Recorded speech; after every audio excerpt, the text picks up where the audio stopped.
All right, let's talk about the Raiders, who are not dead yet, can never count this team out. Hey, they started off slow last year and went on a run. I mean, again, they still got some work to do. This is not a team that is, in a great position if they're trying to make the playoffs, but they would have been a lot worse of a position had they lost this one. At 5-7 now, it's possible. I mean, their next 3 games aren't that difficult. Rams, Patriots, and Steelers. Niners and Chiefs will be tough to end the season. But let's talk about what they did well in this one, and then more towards at the end, maybe we'll talk about really their playoff odds and things like that. So the first thing they did well is what you see on the screen is just win one-on-one matchups. It's not just Davante Adams. It's a lot of Davante Adams. We'll talk about that in a second. But it's just other guys coming through. I mean, Mac Hollins, like this guy, again, feel like every year Derek Carr turns some unknown into like a player. And it's Mac Hollins this year.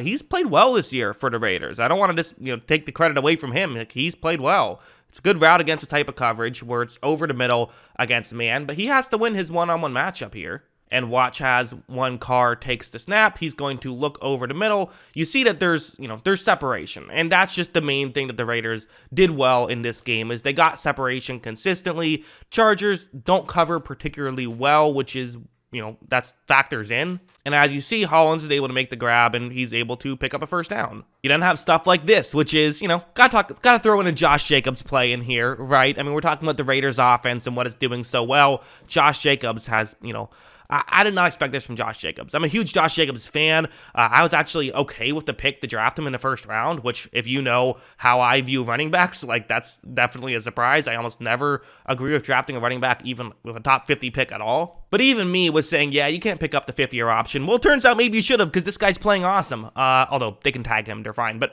what's going to happen here is I've highlighted one Charger player and really there was some ugly defense in this game. There was, and give credit to the Raiders for taking advantage, but still, some ugly defense. As you see the blocking concept, some of it. So you see the closest unblocked guy, the guy who I've circled in white. You're going to see Carr give the ball to Jacobs, well blocked, and then that player realistically should come in and make a tackle. That's what he should be doing, and he took a very poor angle to this. Jacobs just blows by him. You can't take poor angles against Josh Jacobs. You can't do it. You just can't do it. He's going to burn you if you make that mistake. And it was a mistake and he burned him. And that's just kind of what the Raiders team, really the one that we thought we'd see this season and the one that we're starting to see now is that team where it's like when they see you make mistakes on defense, they make you pay. And that's what Jacobs did here. And going over here, I mean, this is, again, you could definitely say this is ugly defense. It's also great offense, though, of taking advantage of these types of situations. It's going to be a situation where it's Asante Samuel Jr., who's been fine. Like, I wasn't a huge fan of him coming out of college. I think he's been a fine corner for the Chargers. Not a spectacular one, not a bad one either. He's just kind of a fine player. But in a situation where he's going one-on-one against Davante Adams, who he has actually played well against throughout the majority of his career, the times that he has matched up against him, but it's still just like, don't have a corner one-on-one against Davante Adams in the end zone. That's a mistake. Watch as Carr takes the snap, and you're going to see that he says, oh, wow, one-on-one for Davante in the end zone. Let me take that opportunity. And it's actually a bit of an underthrow from Carr. This is one of her, Carr, I thought, played very well in this game, and Carr's strength is usually the deep shot, but, he's not perfect. He's going to, not make a perfect throw on this one. You see Samuel, he's in mostly good position to try to knock the ball away, but here's one of the issues is that Samuel just got his head turned around. Because Adams got past him, he was following Adams, so he isn't in great position to knock the ball away. His body's in position, but he's not turned the proper way because he just didn't have time. And so watch how he misses that swipe, and Adams does not miss the ball. He's able to make the grab and get into the end zone for a touchdown. So great stuff from Adams, great stuff from Derek Carr, and, maybe not great defense, but again, you get credit because you attacked that situation, which is what you were supposed to do, so you put them in position to make the mistake, so I think they still deserve credit. This play is fun. I love a good flea flicker. Who doesn't love a good flea flicker? What's going to happen here is it's going to be a cover 2-man. I'm circling Davante Adams as he is the receiver that they will be throwing to, but it's a flea flicker, meaning you hand the ball off, but then the running back laterals it back to the quarterback, who then throws down the field. The way this can work is in a 2-safety deep scheme that the Chargers like to run, the safeties are the ones who have to come in and make a play when you run the football because, you have one less guy in the box. It means that you can block everybody, meaning safeties have to play very aggressive to stop the run. And so play actions can hurt safeties against this type of coverage, and especially flea flickers can. So watch as when this play starts to develop right here, the safety on the other side of the field is thinking, oh yeah, absolutely, I'm going to come in and try and make this play. Like, that's just a no-brainer for him because there's not even anyone on his side of the field running a route anyways. So why would you stay deep?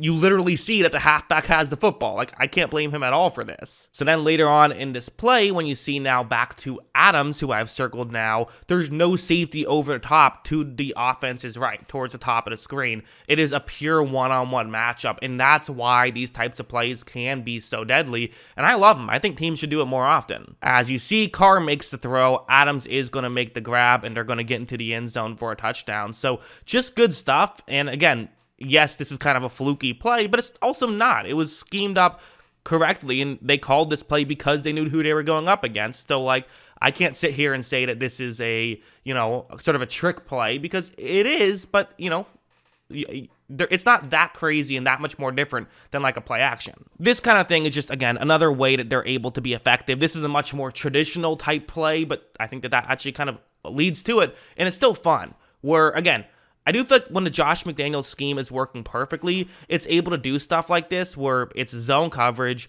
You have Adams who's going to fake a route over the middle and then eventually get to the outside. The reason why this works so well is because you're running a play action.